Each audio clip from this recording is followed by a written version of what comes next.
This is The Woody Show. And we are into another new hour. Insensitivity training for a politically correct world. Thank you for being here and giving us some of your time today. Woody, Greg, Menace. Hi. There's Gina Grad. Hi. Seabass, good morning to you. Hello. There's Sammy. Morning. Morgan's taking your calls. 877-44-WOODY. That's 877-44-WOODY. Send us a text over to 22987. And, so we've talked about pettiness a number of times. I do enjoy, like, a really good petty story. Yeah, of like course. people do. Like, we talked about, like, the pettiest way you got revenge on an ex. But then I forget what came up. We were talking about something and just kind of made a note. Like, what's the pettiest thing you've done? We haven't done a last man standing in a while. So if you've done something very petty that you'd like to share with us. Now, you could be anonymous. You don't got to give us your name because maybe like you really took a lot of satisfaction in it, but you're just not necessarily proud of it. Realized just how dumb it was. But you were so Tom Petty. Yeah. So you'll call in with your story about what you did that was so petty. We'll take another call. We'll decide which one's the better story. That person moves on until we wrap up the segment based on how much time we need. But then that person who's left standing at the end with the best petty story will win a prize of some kind. I'm sure that what prize we have that we can we'll give you. We got a ton of stuff though, a ton of different stuff. I just don't have the list in front of me. Oh, but it'll be life changing. But so we'll do that in the next segment. So be thinking about like what's something you did that was just super petty that you can call in and share for a chance to win a prize. But Seabass was saying that he did something. Now Seabass is very petty. But this is I don't believe it. To be fair, mine is not Tom Petty, not Richard Petty. It's Kyle Petty. It's so tiny and so petty, but it's the tiniest little thing. But I do it all the time. Yeah. So I just moved recently, so I was transferring over my internet service, and I'm doing it via chat, which I know you hate, Menace. Yeah, it takes you nowhere. They just end up telling you they talk to you for like 15 minutes, and then they tell you to call the phone number. But luckily, I was able to get it done. Because I'm there, and the guy says, "Okay, what's your new address?" I give him the street number, all that stuff, and he goes, "What's the city, state, and zip code?" Mm-hmm. And I just give him the zip code. Because why? Why? Because it's not necessary. Once he types it in, it'll pop up. Right, Yeah. because in the zip code is the city and state. Mm-hmm. So I give that to him, and he goes, "What's the city?" I go, "Oh, it's in the zip code." Oh my god! And he goes, Oh my God. and he goes, I don't think he's not getting because he might not be from around here. And he go, I don't know. Could you give it to me, please? Oh no, you it's right there. It's right in the zip code. You can look it up. Oh my God. For somebody who He wants to help you. You understand? No, he doesn't want to help me. He's doing his for job. somebody He who doesn't wanna like to quote waste time. Correct. That's the first thing I was Here, thinking. okay, Now you're on the phone even longer. Right. Okay, I know. On the chat. Number one. Number two. I am wasting a little bit of time now to save him hours of time in his life. Oh, I'm you're teaching you're him doing a a service. lesson. Yeah. So once again, this is Seabass being helping charitable. society. Right. Right. This is okay. You know what? Woody, I'll put it in terms you understand. Oh please! You know when Yeah, Daniel, dumb it down. When Yes. way down. If you could put it like in some kind of condescending tone, that'd Yeah, be draw a good. picture. Yeah. When Daniel LaRusso, Okay. The Karate Kid. when he was painting that fence and washing that car, He didn't know what the he lesson felt was. like he was wasting time, didn't he? He was mad. Why am I doing these stupid, pointless tasks, Yeah. Mr. Miyagi? And So you're Mr. Miyagi. Show me sunflower. Wash the car. And what that stupid little boy didn't understand is that the wise old Mr. Miyagi, a.k.a. Mr. Seabass, I think, Teaching him the entire time. Now, if you listen to it a little bit differently, I think Mr. Miyagi was just being dirty. Oh. All in the wrist. Right. Wrist. Up. Down. Wrist. All in the wrist. Up. oh yeah, Long stroke. Long He's strap. right. Very Yeah. good. Up. Down. In through nose. Out the mouth. Yeah. What? Now look at me. Hey. Up. Down. Yep. I like that. Is he Then wrong? Wrist. Down stroke. Good tendo. See? Yeah, good. Long stroke. Up. Down. Very good.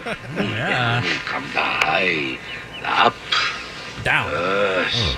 Very good. Daniel son. Don't forget to breathe. Don't forget to breathe. Yeah. hot in Don't here. pass out while you're doing it. my pettiness is not about revenge per se, but it's about teaching and not giving So in. you sacrificed the time that you would normally like to Yeah. save to be to a help teacher, somebody. No. to Exactly. be a mentor. You're Mother Teresa. Dude. Martyr. So here's a tech question: are those chat things real humans? Depends on what you're doing. Yeah. Okay. Like at first, they're probably not. Okay. 714 says, everything CMAS does is exhausting. Again, Yeah. that's what Daniel LaRussa thought when he was waxing cars and wristing that fence. Wristing Wristing that it. fence. Up and down, long strokes. Just gripping it hard and wristing it. Yeah, Yeah. breathing But through it, the it mouth. takes a wiser, elevated person to know the true lesson. Uh-huh.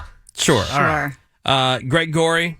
I make fun of Seabass for that example, but I kind of relate to it. Yes! Because you know how some things are like a bigger life lesson. And as you guys know, and I've told this before, and I said I would stop doing it, but I can't break the habit. I'm still doing it when I leave for work for the day, and somebody's circling slowly on level 1, waiting for somebody to leave, when there's 493,000 spots available, 8 feet away. Yep. You can see an entire empty row. It might make them have to walk 20 extra feet to start get from knocking their into car. But I'm just going to circle and circle. So the other day I go down and I'm going to get into my truck to leave for the day, and I see somebody circling that very top level of the parking lot.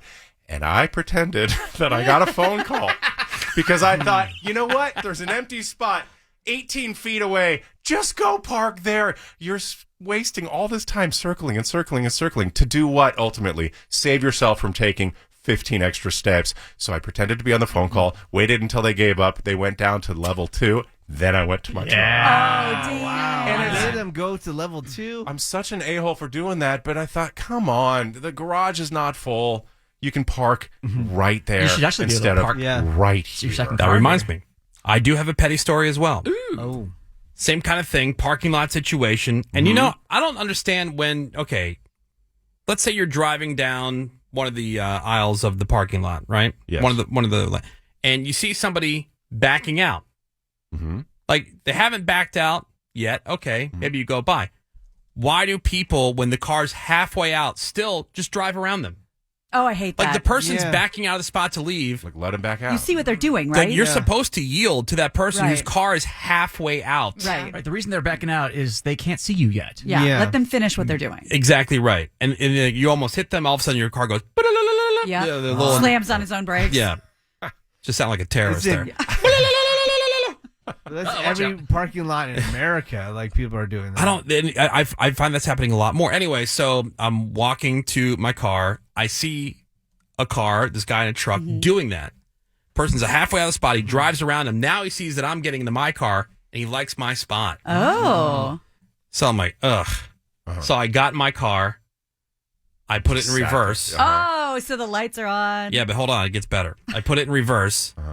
I backed out about halfway or so, and then just straightened out and pulled right back in. As if you just arrived. Yeah, he saw me walk out, like walking to my car. Oh, that's good. I'm just here to And repark. I had the bag in my hand. Oh, my God. And I just backed out, straightened up, pulled back in, got back out of my car, and then stood there and waited for him to pass by. Now, in the process, that person that he had just gone around to get to my spot, that spot was already taken by the person behind them. Oh, Yeah, no. And so, yeah, dick. Along Okay. those lines, though, if you're at a public place like a grocery store parking lot and you're waiting because somebody sees somebody pulling out, there's an empty spot 6 spots away. Oh, they'll wait all day. have They to can't risk wait it. come Can't on, walk that just far. go to the next one. I say that as somebody who's never done it. No, I've done that. I go, and then I'm sitting there for a while, and I go, why am I waiting? Why are you Yeah. waiting? This Just is go to dumb. the one right there. Yeah, why do I keep circling to try to find something? There's a ton of spots. You Just have park to over walk. here. Yeah. An extra 5 feet. You know what makes you guys so good at being petty? Apparently, you're not afraid of the possible confrontation that could come out of it. I think that keeps me from being petty a lot, because if I did what you did, I'd be afraid that the guy would get out of his car and yell at me. I would just say, hey, somebody told me I was parked too close to the other guy, and I'm not getting my car dinged. So, I'm not leaving. yeah, sorry, man. You just lie to them. You can lie to them. Oh, yeah. did you think I was You don't know leaving? them. No. Yeah. You don't owe them anything. I That's just came true. downstairs to repark. Yeah. The small petty thing that I do is on airplanes where the people in the back of the airplane, once we land, they try to go all the way to the front. Oh, immediately. yeah. Lane Yeah. lice. Yeah, so Yeah. what I do is I stand up so they can't walk I past. support that. Oh, yeah.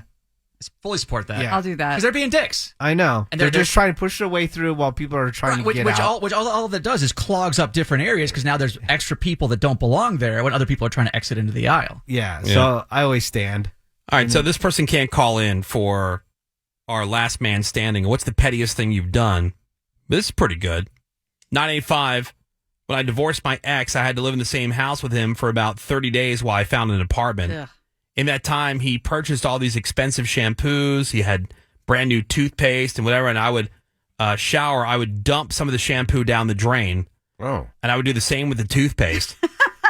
We also quickly separated finances. He was paying all the bills on the house that he was going to remain living in. So I would turn the water faucets on and walk away and just let the water waste. Sorry, Greg. Oh, that's Just to raise the bill. So, Can't support. and what did he do to deserve having his money wasted? Dumb, I Don't know, you? but it satisfied me in ways that he never did.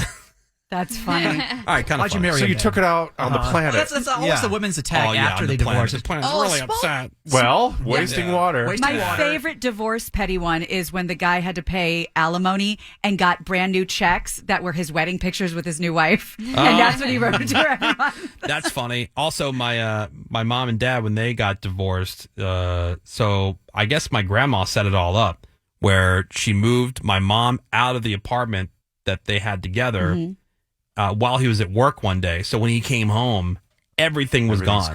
gone. Damn. The only thing that was left was one chair in the living Really? room. Yep, one chair in the living room, and then in the kitchen, like a little round table with one plate, one knife, one fork, That's all he needs. one cup, Sweet. one spoon, and that was it. Oh, and the chair. Yeah, that's all he needs. Yeah, that was it. Saved him some hassle there. Wow. No, he didn't have the Sounds movement. pretty Hire cool. movers.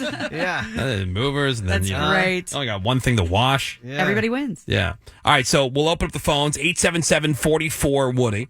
That's 877-44-WOODY. You're going to call in and tell us what's the pettiest thing you've done.